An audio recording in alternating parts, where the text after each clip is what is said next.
A week later, I packed up my life and flew with him to Nigeria to start over, to be loved, to finally belong. But that same day, just hours before leaving, I had taken a test of my own. Two pink lines stared back at me from the bathroom counter. I was pregnant. And the father was the man I thought I'd never see again. Ethan Raymond Ego. I laid beside Pearl, her tiny fingers wrapped loosely around mine as she slept, her breathing soft and even. But inside me, everything was chaos. My heart was still racing, my thoughts a whirlwind. Ethan's voice, his eyes, the way he said bunny, it was all playing over and over again like a cruel dream. This wasn't what I needed right now. Not when I had worked so hard to bury him. Not when I had finally built a life for myself and my daughter. Tears had snuck down my cheeks long into the night, soaking into the pillow while I forced myself to stay quiet so I wouldn't wake Pearl. It wasn't just the shock of seeing Ethan. It was the storm of emotions I thought I'd buried 4 years ago. But morning came anyway. Pearl woke before me, her laughter filling the room as sunlight streamed through the curtains. My beautiful, happy girl, always so full of life. She had jumped on the bed, kissed my face, and said, "Mummy, can we go to the park today, please?" Who was I to say no? She was everything to me, my joy, my strength, my reason. We packed her favorite snacks and headed to the nearby park.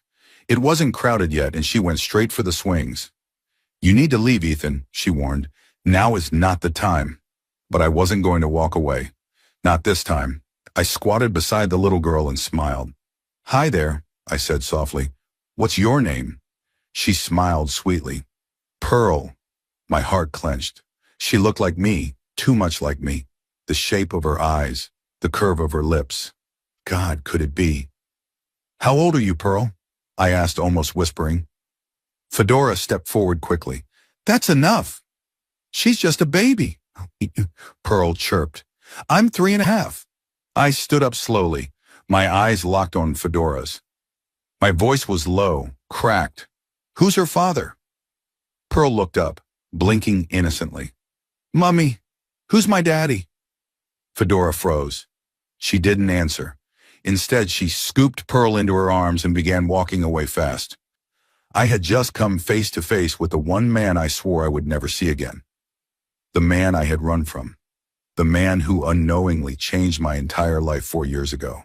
And now, Pearl had seen him too.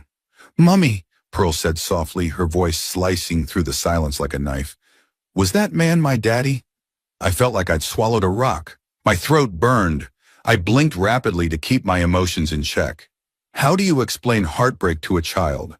How do you tell her the story of a love that once lit up your whole world and then destroyed it?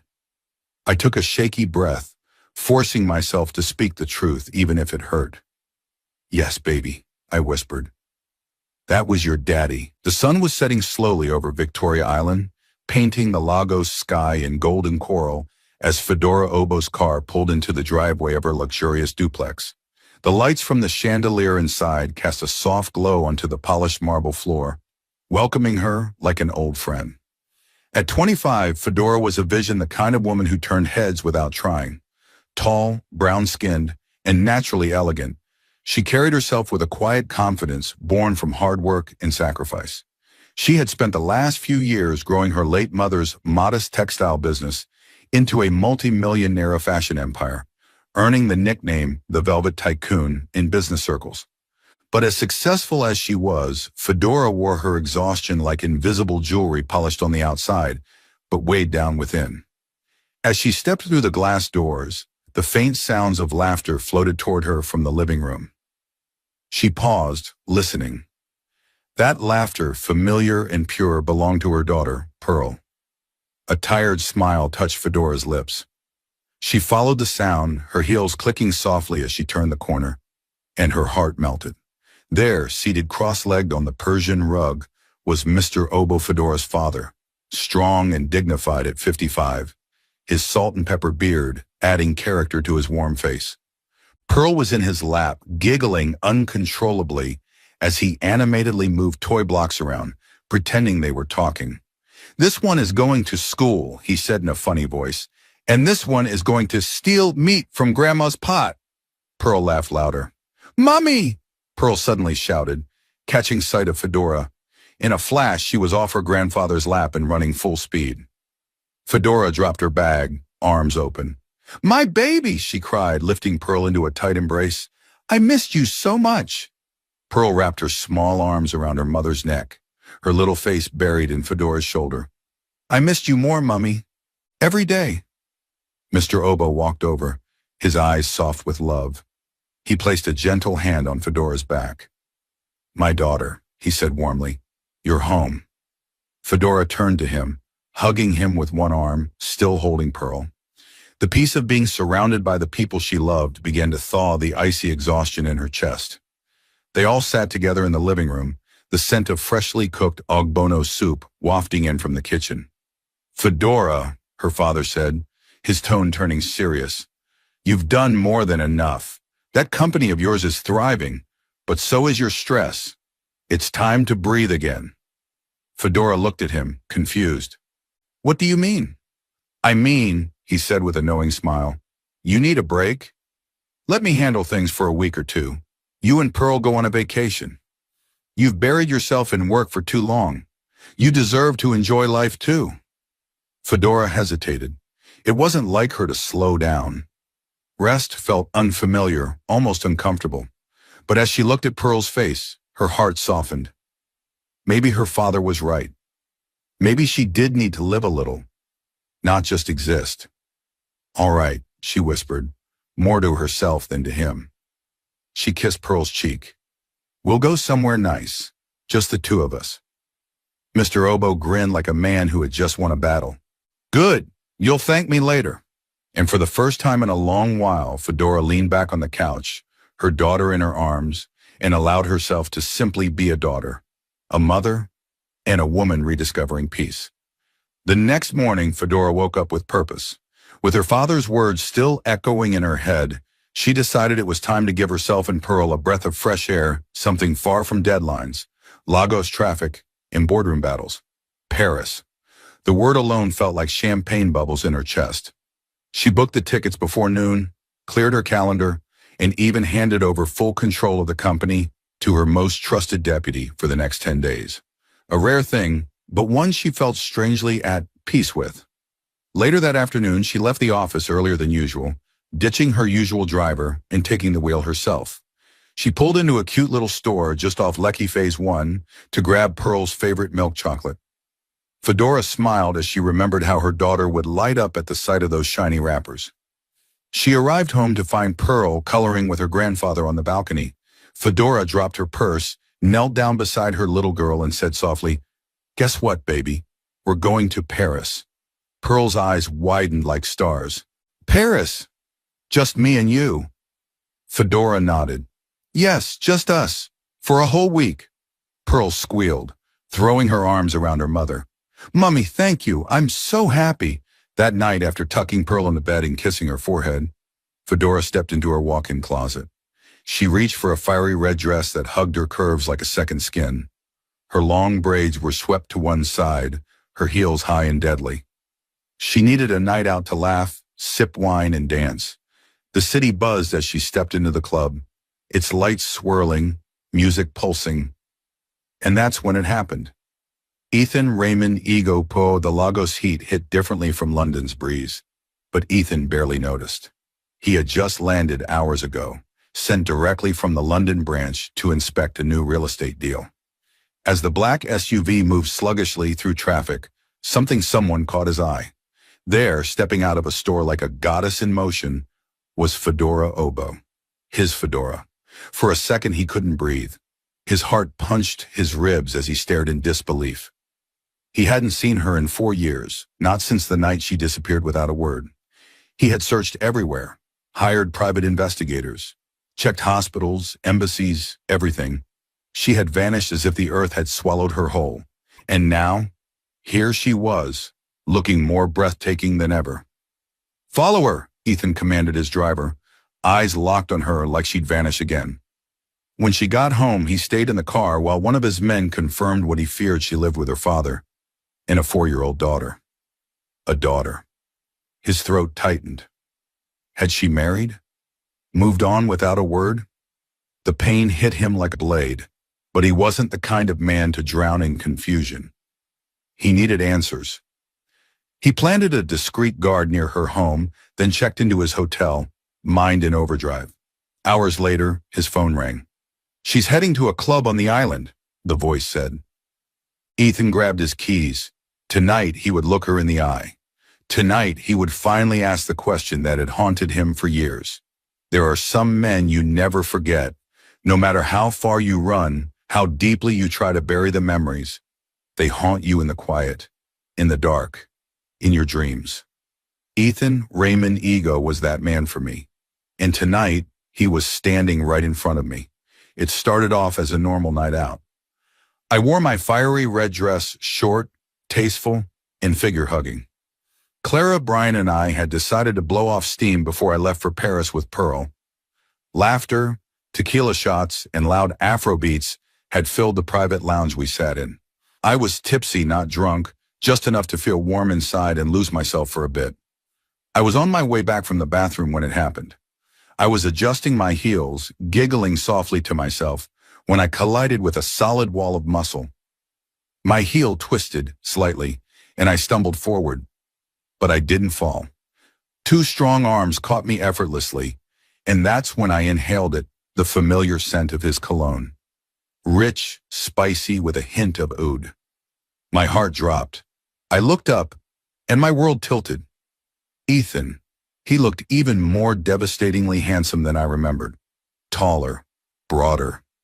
The dim lights of the club danced against his flawless brown skin, and those intense gray eyes pinned me in place. His face was sharper now, more matured, more refined. That same chiseled jaw, clenched as if holding back 1,000 emotions. I froze, my breath caught, my mind screamed, "How?" Then he whispered it, like a prayer. "Bunny." My knees almost gave out. That name, the one only he called me, a private nickname from a different lifetime. I thought I'd buried him. I wanted to believe I had. But one word from him, and the walls I built over 4 years began to tremble. "Ethan," I breathed, my voice barely a whisper. He stepped forward, eyes locked on mine. "I've been looking for you, for 4 years." I took a shaky step back. "There's nothing to talk about," I said quickly, the panic rising in my chest. "Let go of me." But he didn't move. "Please, Bunny, just 5 minutes. I need to—" "Don't call me that," I snapped, louder this time. My voice cracked. "You don't get to call me that anymore." Right then, Clara appeared beside me, eyes narrowed as she stepped protectively between us. Brian was close behind, his hand resting lightly on my back.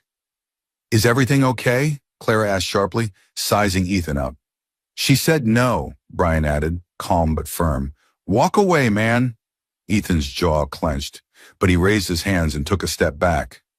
His eyes stayed locked on mine, though, full of silent desperation. "I just want to talk, Fedora," he said quietly. "You owe me that." My eyes stung, but I didn't blink. "I don't owe you anything." And with that, I turned my back to him, even though my heart was breaking all over again. Because even now, even after all these years, he still made me feel everything I tried so hard to forget. Sleep refused to come. I lay beside Pearl in the dim glow of her nightlight, the steady rise and fall of her breath, a quiet comfort in the stillness. But my mind wasn't still. It spun in wild circles, looping around the night's chaos around him, Ethan. Seeing him again brought it all back. The love, the pain, the goodbye I never got to say. But it also reminded me of everything I had to survive before finding peace. My life hadn't always been this polished designer bags, CEO title, luxury apartment in Victoria Island. No, it started far more broken. 4 years ago, I was curled up on a hard mattress in a cramped one-room apartment on the outskirts of London, barely holding myself together. My mother was gone. My world had caved in. Just 3 months earlier, she had taken her last breath in my arms after protecting me one final time from the violent man she had married after my biological father disappeared from our lives. Her last words echoed in my mind like a haunting song. Find him, your real father. His name is Obo. He's a good man. He didn't leave. They made him. She had pressed a fading photograph into my hand. A man tall and proud in white native attire. His eyes gentle, his smile warm. On the back of the photo, she had scribbled a number. That night, I held on to it like it was my only lifeline. I tried the number. It didn't exist anymore. My heart sank. But desperation has a way of turning you into someone braver than you imagine. I opened my laptop and searched Mr. Obo Nigeria. I found him still successful, still alive, and in London for a business summit. A new office number blinked back at me. I called it. Good afternoon, Obo Group, a sharp female voice answered. I need to speak to Mr. Obo. It's urgent. He's not available. Can I take a message? Tell him someone named Grace Douglas is looking for him. He'll understand. She hesitated, then agreed. I waited, heart racing. Minutes felt like hours. Then my phone rang. Hello? His voice was deeper than I imagined. Who is this? My name is Fedora, I said, swallowing the lump in my throat. Grace Douglas's daughter. A long pause, then softly. Where are you? I gave him the address. 30 minutes later, a black car pulled up in front of my apartment building. The man who stepped out looked exactly like the photo, except more refined, older, but with the same searching eyes. He looked at me just once and stopped. You're her, he said. You're mine. We sat at a nearby cafe, awkward at first. He asked questions, his voice thick with emotion. When I told him Mama had died protecting me from her abusive husband, I saw pain wash over his features like a storm. I wanted to be with her, but my parents forbade it. They sent me abroad. I was weak, but I never stopped thinking about her, or what could have been. His eyes grew glassy. My wife passed last year. I'm alone. Fedora, I know this is sudden, but I want to know you. You're my daughter. You're all I have. I didn't respond right away. Part of me wanted to believe him. Another part was scared. So I said calmly, if this is real, we take a DNA test. He nodded instantly. Whatever you need. We did. It was real. A week later, I packed up my life and flew with him to Nigeria to start over. To be loved, to finally belong. But that same day, just hours before leaving, I had taken a test of my own. 2 pink lines stared back at me from the bathroom counter. I was pregnant. And the father was the man I thought I'd never see again.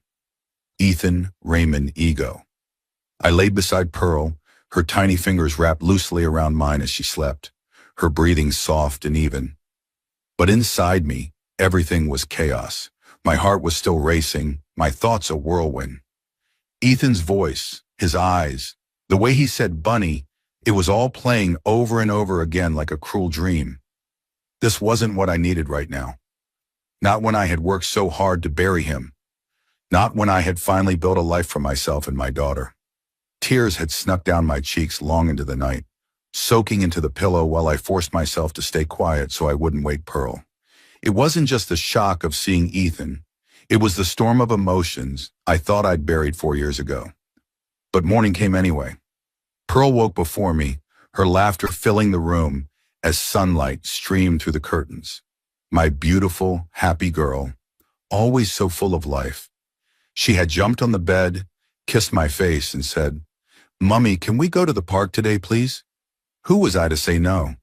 She was everything to me, my joy, my strength, my reason. We packed her favorite snacks and headed to the nearby park. It wasn't crowded yet, and she went straight for the swings. I sat nearby, watching her fly back and forth, her little giggles lifting some of the heaviness off my chest. And then, I felt him before I saw him. She was there. My discreet guy had called earlier, saying Fedora and the little girl were at the park. I told myself I wasn't going to do anything, just watch from a distance, make sure I wasn't dreaming. But the moment I saw them, something inside me snapped. I couldn't help myself. Pearl was on the swing, her tiny feet kicking the air with joy. And Fedora, God, she looked even more beautiful in the daylight. Hair pulled back in a scarf, dressed in a simple top and jeans, no makeup, but radiant, real, and motherly. I walked up slowly, heart pounding, rehearsing the words in my head. But Fedora saw me immediately, and her entire body stiffened. She moved toward Pearl fast, placing herself between us like a shield. "What are you doing here?" she snapped, her voice low and firm. "I just want to talk," I said, holding my hands up in surrender. "Just talk." "You need to leave, Ethan," she warned. "Now is not the time." But I wasn't going to walk away. Not this time. I squatted beside the little girl and smiled. "Hi there," I said softly. "What's your name?" She smiled sweetly. "Pearl." My heart clenched. She looked like me, too much like me. The shape of her eyes, the curve of her lips. God, could it be? "How old are you, Pearl?" I asked, almost whispering. Fedora stepped forward quickly. "That's enough. She's just a baby," Pearl chirped. "I'm 3.5. I stood up slowly, my eyes locked on Fedora's. My voice was low, cracked. "Who's her father?" Pearl looked up, blinking innocently. "Mummy, who's my daddy?" Fedora froze. She didn't answer. Instead, she scooped Pearl into her arms and began walking away fast. "Fedora!" I shouted, my voice shaking now. "What the hell is going on here?" But they were already gone, and I stood there, breathing hard in the middle of a playground, surrounded by echoes of the truth. The drive home was quiet, not peaceful, just heavy. Pearl sat in the back seat, swinging her legs, her big, curious eyes watching me through the rearview mirror. I gripped the steering wheel tightly, trying to stay calm, trying not to let the storm brewing inside of me reach the surface.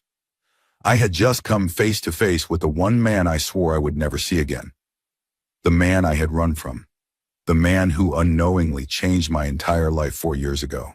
And now, Pearl had seen him too. "Mummy," Pearl said softly, her voice slicing through the silence like a knife. "Was that man my daddy?" I felt like I'd swallowed a rock. My throat burned. I blinked rapidly to keep my emotions in check. How do you explain heartbreak to a child? How do you tell her the story of a love that once lit up your whole world and then destroyed it? I took a shaky breath, forcing myself to speak the truth even if it hurt. "Yes, baby," I whispered. "That was your daddy." She didn't ask anything else. She just looked out the window, hugging her teddy bear tight against her chest. When we got home, Pearl flew out of the car and into the living room. "Granddaddy," she called excitedly. "Guess what? I saw my daddy today." Mr. Obo, who was seated in his reading chair with a glass of juice beside him, looked up in surprise. His eyes flicked to me, silently asking for confirmation. I gave him a small nod as I stepped inside, shutting the door behind me. "He was at the park," Pearl added. "He asked my name and my age and smiled at me." She turned to me with her usual brightness. "Mummy, can I see my daddy again?" My heart cracked. I bent down to her level, brushing a stray braid from her forehead. "We'll talk about it soon, okay? We'll make plans." "Okay," she said happily, then skipped off to her room to change for bed. Mr. Obo walked over, his expression calm but concerned. He placed a firm, warm hand on my back, the same way he always had when he knew I was carrying something heavy. "Everything will be all right," he said quietly. I wanted to believe him. God knows I did. But part of me wasn't sure anything would be all right again. Later that night, I sat on my bed, laptop open, trying to focus on work. I was sorting out last-minute travel details, hotel confirmations, travel documents, Pearl's passport, her snacks, her favorite cartoons loaded on the iPad. We were leaving in 2 days, and I wanted everything to be perfect. This trip to Paris was supposed to be about peace, healing, reconnecting with my daughter away from everything that threatened to shake the foundation I'd built. But then, my phone rang. I stared at the screen. Unsaved number. I knew. Deep down, I knew it was him. My hand hovered, hesitating. But then I picked it up. "Hello?" I said cautiously. Silence then. Bunny? His voice was soft, low, and dangerously familiar. I want you and my kid, he said, and every word hit me like a brick. You need to come back to me, where you belong. You're mine. I've never been the same since you left. Let's start all over, Fedora. Please. My body went rigid. My throat tightened. Emotions I'd buried under years of silence began to rise, threatening to drown me. But I didn't let them. I wouldn't let him do this to me again. Ethan, I snapped, voice cracking as tears filled my eyes. I want nothing to do with you. He fell silent on the other end. My chest heaved, my fingers clenched into fists. I hate you, Ethan. You disgust me. Do you hear me? I hate you. Tears spilled down my cheeks as I shouted into the phone, every word shaking with the pain I had hidden for so long. You don't get to show up and ask for a fresh start. You don't get to say Bunny and think everything will be okay. It's not okay. I survived without you. I raised our daughter without you. You don't get to rewrite history. For a moment, there was only silence, on both ends. I dropped the phone to the bed and buried my face in my hands, sobbing. No one had ever spoken to Ethan like that. He was a man used to control, power, command. But I was the only one who ever saw the cracks in him, and maybe that's why I knew just how to break him back. Ethan couldn't sleep. He hadn't even tried. The image of Fedora's tear-streaked face and the sound of her voice screaming that she hated him played on repeat in his head like a cruel song. Each time she said, I want nothing to do with you, it carved another piece out of him. How could she hate him that much? How could the woman who once whispered she loved him now spit out words like venom? He sat up in the hotel bed, restless, running both hands through his hair. The city lights of Lagos flickered outside the window, but inside Ethan felt like he was trapped in the dark. He wanted answers. He needed her to hear him, to let him speak. Just once. Without thinking, he grabbed his car keys. The sun had just begun to rise, casting a warm glow across the waking city. Lagos was already buzzing with energy, but Ethan's thoughts were miles away. By the time he parked outside the gate of Fedora's home, his heart was pounding. Then he saw her, Pearl. She was standing just inside the gate, hands clasped, eyes closed, mumbling a child's morning prayer. His heart melted. She looked so pure, so innocent. Her tiny braids bounced gently as she rocked on her feet. She didn't even know he was watching her whole world. Good morning, Pearl, he said gently through the gate. Her eyes popped open, and she smiled. Good morning, Uncle. He forced a smile, then asked, Where's your mom? She's sleeping, Pearl replied casually. Ethan knelt down near the gate, his throat tight. Pearl, who do you think I am? She tilted her head. Mummy said you're my daddy. The words hit him like a wave. She said it without fear, without hesitation, just fact, and it nearly brought him to his knees. Suddenly, a security guard walked up, narrowing his eyes. Who are you looking for, sir? I'm here to see Fedora, Ethan said calmly. The guard hesitated, then went inside. Moments later, Mr. Obo emerged from the house wearing a simple robe and slippers. His expression was neutral but curious. Pearl ran up to him and held his hand. And who are you? Mr. Obo asked. I'm Ethan, he said firmly. I'm Pearl's father. A flicker of recognition flashed in the older man's eyes. Not shock, not surprise, just quiet understanding. Mr. Obo studied him for a moment, then turned to the guard. Let him in. Ethan stepped through the gate slowly, the weight of the moment pressing heavily on his chest. Pearl, Mr. Obo said gently, go and call your mom. Tell her someone is here. She nodded and sprinted off into the house. Inside, Fedora had just emerged from the bathroom, tying her silk robe around her waist and patting her face dry. She heard small feet running toward her. Mummy! Mummy! Pearl beamed. Daddy is here! Fedora froze. Her hands dropped to her sides. Her chest rose and fell once, twice. What? Daddy is downstairs. Granddaddy said he can come in. Her pulse thundered in her ears as she rushed to the window, peeked outside, and there he was, Ethan, standing in her compound, her sanctuary, her home. She stormed down the stairs, robe flowing behind her, anger boiling in every step. When she reached the entrance, she found Mr. Oboe standing calmly beside Ethan, arms crossed like he'd been expecting the storm. "What are you doing here?" Fedora snapped, fire in her voice. Ethan turned to face her, his eyes locking with hers. "Fedora," he said quietly, "I had to come." The tension in the compound was thick enough to choke on. I stood in front of Ethan, robe clutched tightly around me, bare feet on the cool tiles, and heart pounding like a war drum. He looked calm, too calm, and that was what scared me most. The fire I once loved in his eyes was now a quiet storm, and it unsettled me.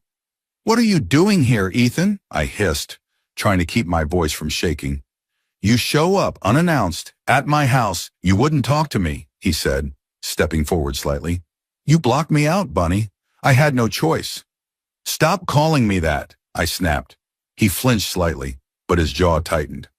"What did you expect me to do after I found out I had a child I never knew about?" I didn't speak, because deep down, I knew he had every right to be angry. I had hidden Pearl from him. But what he didn't know, what he never tried to know, was the pain behind my silence. "You can't just show up here and demand answers," I said coldly. "You may be Pearl's father, and I won't keep her from you. But me? I'm not yours. I haven't been for a long time." His expression flickered, something between pain and frustration. "Fedora, you're lying to yourself," he said softly. "I can see it in your eyes. You still feel it, the pull, the spark." I laughed bitterly. "You think because my knees wobble when you get close, I've forgotten what you did? What you didn't do."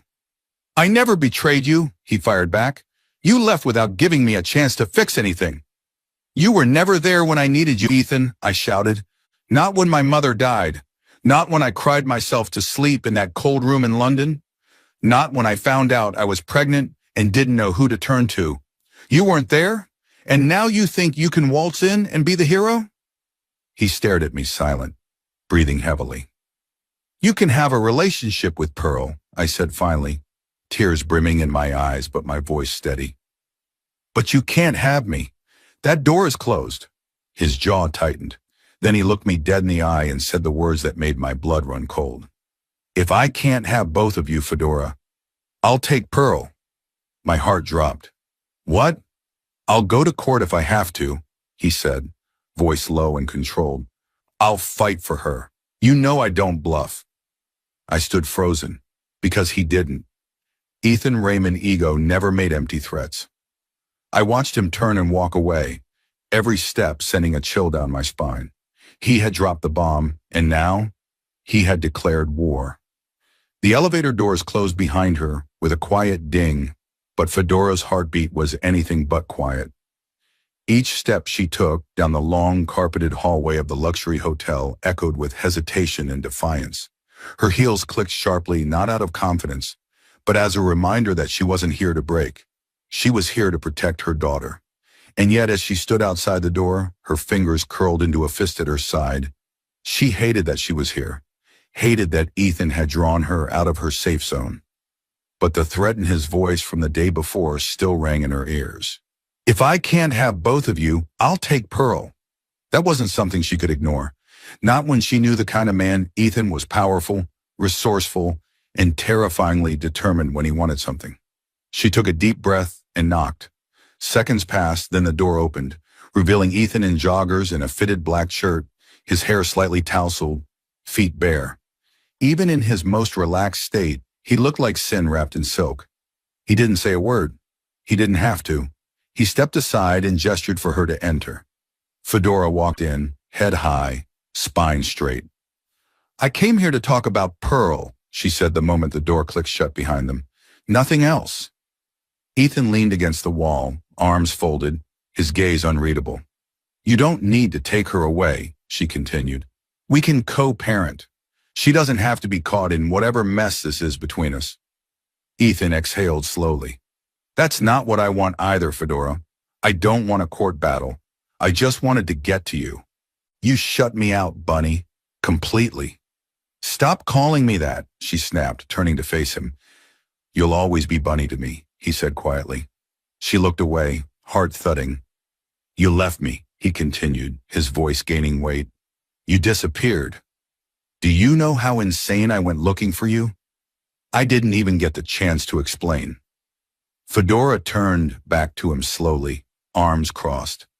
Explain what? That you were getting married to another woman? That the man I gave everything to was going to marry someone else while I was grieving my mother? Ethan stepped forward, a flicker of frustration on his face. I didn't marry her, he said.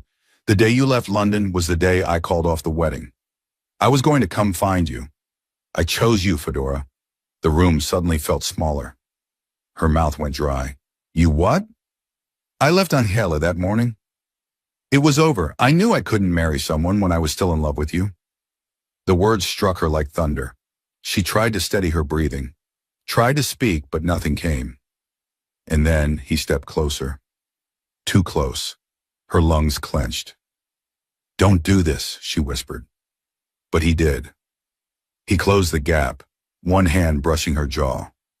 And before she could stop herself, before she could remember how much she hated him, his lips were on hers, soft then hungry. And Fedora didn't fight it. She wanted to. Her hands twitched at her sides. Her mind screamed no, but her body remembered him. Remembered every inch, every kiss. Every night she had cried, missing this exact feeling. By the time he pulled back, she was breathless. And then, like he hadn't just turned her world upside down, he said, I'm coming with you to Paris. That's final. She blinked, stunned. Excuse me? I'm not missing more moments with my daughter. Or you. You want peace? Let's have it in Paris together. She stared at him, lips still parted, body still shaking. And then, she turned, grabbed her purse and walked out. No words, no protest. Just silence, because in that moment she realized something terrifying. Ethan still had power over her, and she wasn't sure if she'd survive him again. The day of the trip arrived with a strange mixture of excitement and dread. Fedora had packed everything, Pearl's favorite books, her snacks, 2 sets of noise-canceling headphones, and her custom travel pillow shaped like a bunny. Pearl bounced around the living room in her pink hoodie, completely unaware of the storm brewing between her parents. Ethan arrived exactly on time. Fedora's chest tightened the moment she saw him step out of the car with a sleek black duffel bag slung over his shoulder. He wore dark jeans and a navy blue sweater that hugged his broad frame. Pearl squealed with excitement. Daddy, she called, running to him. He scooped her up effortlessly, smiling. Are you ready for Paris, princess? Fedora said nothing. She kept her distance, managing the final details, giving the driver quiet instructions. Her eyes never met Ethan's. Her silence was a boundary, but she could feel his gaze like heat on her skin. And though she fought it, a part of her remembered how that heat once made her feel safe and loved. The drive to the airport was quiet, but inside the SUV, Pearl did all the talking. She told Ethan about her favorite cartoons, what snacks she brought, and how she wanted to see the Eiffel Tower sparkle. Fedora tried to focus on her phone, pretending to work, but every now and then her eyes betrayed her, drifting to the man beside her. At the airport, the check-in went smoothly. First class, of course. Pearl loved the window seat. Fedora settled into the middle and Ethan took the aisle. There was no room to run, not here, not 30,000 feet in the air. Mid-flight, while Pearl napped against her mother's arm, Ethan leaned slightly toward Fedora. Thank you for letting me come. She didn't look at him. I didn't do it for you. I know, but I'm still here, and I'm not going anywhere again. She closed her eyes and rested her head back, saying nothing. She didn't trust her voice, because deep down a terrifying part of her wanted to believe him. 4 years ago, the rain had poured all morning, soaking the city in gray. Fedora sat curled up on the floor of her small apartment, clutching the phone in one hand and the pregnancy test in the other. 2 pink lines. She'd taken the test 4 times, all positive. The truth stared at her with unblinking eyes. Her mother had just been buried 3 weeks earlier. Grief still clung to her skin like a second layer. She was alone in a foreign country, carrying a child for a man she loved. A man who was, in less than 12 hours, supposed to marry someone else. Ethan. She had called. No answer. She texted. Nothing. She stared at the clock. The hours ticked by, and with every minute that passed, her hope wilted. Her chest ached. She couldn't bear it anymore. She threw clothes into a suitcase, grabbed her passport, and took the photograph her mother had left behind, the one with the name Mr. Obo and a number on the back.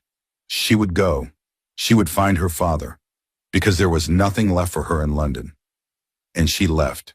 She didn't leave a note, didn't call again, just disappeared, because staying in a city that felt like a graveyard of all her pain no longer made sense.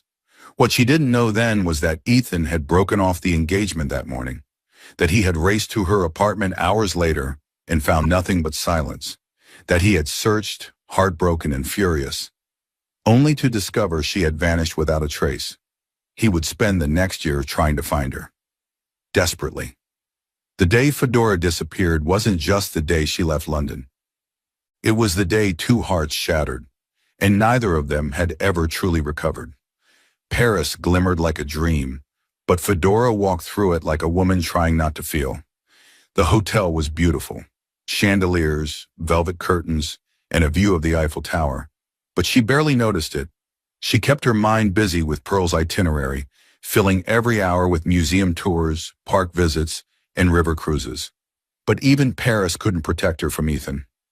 On the third evening, after a long day at the Louvre, they returned to the hotel suite exhausted. Pearl fell asleep quickly, sprawled across her bed with a toy Eiffel Tower still clutched in her hand. Fedora stepped out to the balcony, letting the cool breeze brush against her face. Ethan joined her minutes later. He stood silently beside her, watching the towers sparkle in the distance. "I miss you," he said quietly. She didn't answer. Her fingers tightened on the balcony railing. "I was broken when you left," he continued. "And I know I wasn't perfect. But I loved you, Fedora. I still do. Please, forgive me." Fedora turned to him, eyes dark and shining. "You want forgiveness like it's something you can claim just because you hurt too? I carried that pain alone. I buried my mother, carried a child in silence, disappeared without a safety net, because of you. I didn't marry her," he said, voice cracking. "I chose you." "You were too late." He stepped forward slowly. "Let me try again." Her breath caught in her throat. The closeness, the way he still looked at her like she was the only woman on earth. She hated how easily her body remembered him. And then he kissed her. Soft, desperate, familiar. And just like before, she couldn't move. When he pulled away, her eyes glistened. "I hate that you still do this to me," she whispered. "Then let me stay. Let me fix this." But Fedora shook her head. "You can have Pearl, Ethan. You can co-parent, but you'll never have me again." Then she turned, walked back into the room and closed the balcony doors, locking them behind her. Because forgiveness was still a long way off. Fedora couldn't breathe. The kiss had shaken her to her core, and locking him out hadn't locked the feelings away. After tossing and turning for over an hour while Pearl slept peacefully beside her, she quietly slipped out of the suite and walked down the street to a cozy lounge tucked beside a corner bakery. She didn't come here to think. She came here to forget. The music was soft, the lighting low, and the bartender didn't ask questions. She downed 2 shots of tequila in silence, then ordered another. Her thoughts were loud, angry, conflicted. Her heart screamed that she still loved Ethan, but her pride and her pain roared louder. "Mind if I sit here?" a smooth voice interrupted her spiral. She looked up and saw a well-dressed man, tall, dark, and charming, with a kind smile. He didn't feel threatening, just intrigued. "You're incredibly beautiful," he said, sincere. "I saw you from across the room, and I just had to try. Can I have your number? Maybe show you a better night than the one that put that frown on your face?" Fedora opened her mouth, unsure of what to say, but before she could utter a single word, "Back off. She's my wife. Ethan." He appeared out of nowhere, his voice deadly calm, his body towering behind her like a shadow. The other man raised his hands and backed off quickly. Fedora turned to Ethan, stunned. "Your wife since when?" But he didn't answer. He just grabbed her wrist gently, firmly. "We're leaving." Back at the hotel, he pulled her into one of the bedrooms. The air was thick with tension. "Why can't you forgive me?" he shouted suddenly, his voice raw. "I made a mistake. I've apologized. I've begged. Why can't you just let it go?" She spun around, voice cracking as she screamed back. "You took my love for granted, Ethan. You broke me into pieces. I loved you unconditionally, and you shattered everything." He collapsed onto the bed, hands in his hair. "I've changed. I swear I've changed. I would love you right. I will love you right. You belong to me, Fedora, and no man will ever touch you. You're mine." But she had nothing left to say. She walked quietly out of the room, into the one where Pearl was still sound asleep. She slid under the covers, gently pulled her daughter close, and let the tears fall silently. What does he even want from me now? Fedora didn't have the answer, but she knew one thing for sure: her heart had never fully healed. And now Ethan was testing every crack all over again. The morning sunlight filtered softly through the curtains, and Fedora stirred at the sound of tiny feet padding across the room. Pearl climbed into bed beside her, wrapping her little arms around her mother's waist. "Mummy," she whispered, "I heard you and Daddy last night." Fedora froze. Pearl's voice was sad, gentle. "I hate when you cry. I don't like it when you fight. I just want you both to be happy." Fedora's chest tightened. She stroked her daughter's hair, not knowing what to say. But that small, tender confession stayed with Ethan all day. He had been standing outside the door listening, and in that moment he made a silent vow. He would win Fedora back, not with force, not with guilt, but with patience, truth, and love. The day passed slowly. They took Pearl out to the Jardin des Plantes, walked by the river, and even got her a miniature Eiffel Tower necklace from a street vendor. Ethan was attentive, warm, and so gentle with Pearl that it pulled at Fedora's heart every time she looked at them. It reminded her of what could have been, and maybe still could be. He carried her on his shoulders when she got tired, spun her around in the grass when she giggled, and even let her smear ice cream on his nose just to see her laugh. Fedora tried to act unaffected, but the sight of them together tugged at her soul. She saw the man Ethan could have been, the father Pearl had never known, yet instantly loved. That night, after Pearl had fallen asleep wrapped in her blanket and clutching her new necklace, Fedora stepped out onto the balcony in a silk nightgown, letting the breeze cool her restless thoughts.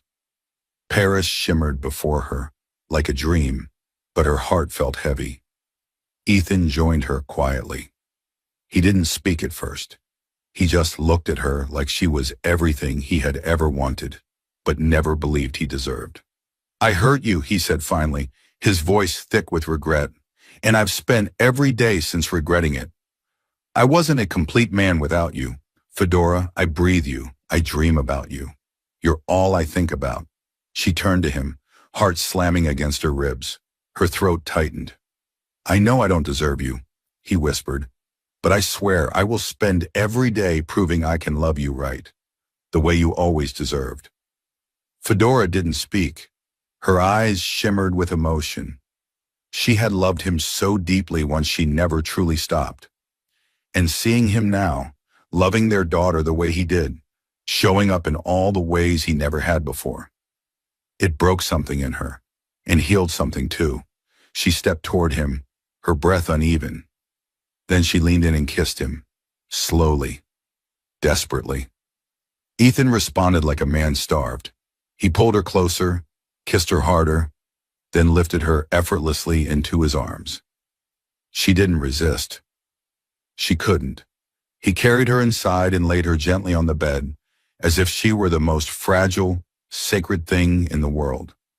His lips moved over every inch of her body like a silent prayer. Every touch was tender. Every kiss was full of longing. He made love to her like he was pouring his soul into every stroke, and she took it all, silently craving the pieces of him she had missed for so long. His hands memorized her all over again. Her fingers tangled in his hair. Her breath hitched as he whispered her name like a vow. They didn't speak, because what they had needed no words. That night, they didn't just reconnect. They reclaimed each other. And for the first time in years, they were whole again. The morning after was soft, a kind of silence that spoke peace. Fedora stirred beneath the sheets, slowly waking to the warmth of Ethan's arm draped gently over her waist. His breath was steady, and for the first time in years, she felt calm, safe. Not because everything was perfect, but because something had shifted. She turned carefully to face him. His features, always striking, were calm in sleep, vulnerable, a softness she rarely got to witness. Her fingers twitched, aching to trace the line of his jaw. But she stopped herself. Memories of the night before stirred something deep within her. Not just the passion, but the emotion, the way he held her afterward. How he whispered her name like a man desperate not to lose her again. And for the first time in a long time, she hadn't cried herself to sleep. Gently, she slipped out from under the sheets and wrapped herself in a satin robe. The light breeze from the balcony doors swept across the room as she padded barefoot toward Pearl's room. Her daughter was still fast asleep, curled up in a ball with her toy bunny pressed against her chest. Fedora sat beside her, running fingers through her curls. The ache in her chest wasn't pain, it was the weight of choices, of what-ifs and what-might-bes. She had loved Ethan once with every inch of her soul, and last night had reminded her that, maybe, she still did. Later, Ethan joined her at the breakfast table. He didn't say much at first, just sat across from her, watching her sip her tea. There was no tension, no pressure, only quiet understanding. "Morning," he said. Fedora nodded. "Morning." "I know last night doesn't fix everything," he said, "but I meant every word. I love you. I always did. And I want to be here for real this time." She looked at him, eyes soft. "I don't know what the future holds, Ethan. But last night was real, and I'm not pretending it didn't mean something." They sat there for a while, sipping in silence, letting the comfort of a new day settle in. Fedora watched as Ethan got up and began preparing breakfast for Pearl, clumsy with the pan, but laughing at himself. It felt normal, and strangely, that normalcy was what shook her the most. Pearl came running in, all energy and joy. "Mummy! Daddy! Can we go see the Eiffel Tower sparkle again tonight?" Fedora smiled, exchanging a look with Ethan. Something in her heart cracked open, not in pain, but in possibility. "Yes, baby," she said. "We'll go together." For the rest of the day, they wandered through Paris as a trio, a mother, a father, and their child. They took pictures near the Seine, ate crepes from a street vendor, and watched Pearl chase pigeons in front of Notre Dame. Fedora didn't think about the past.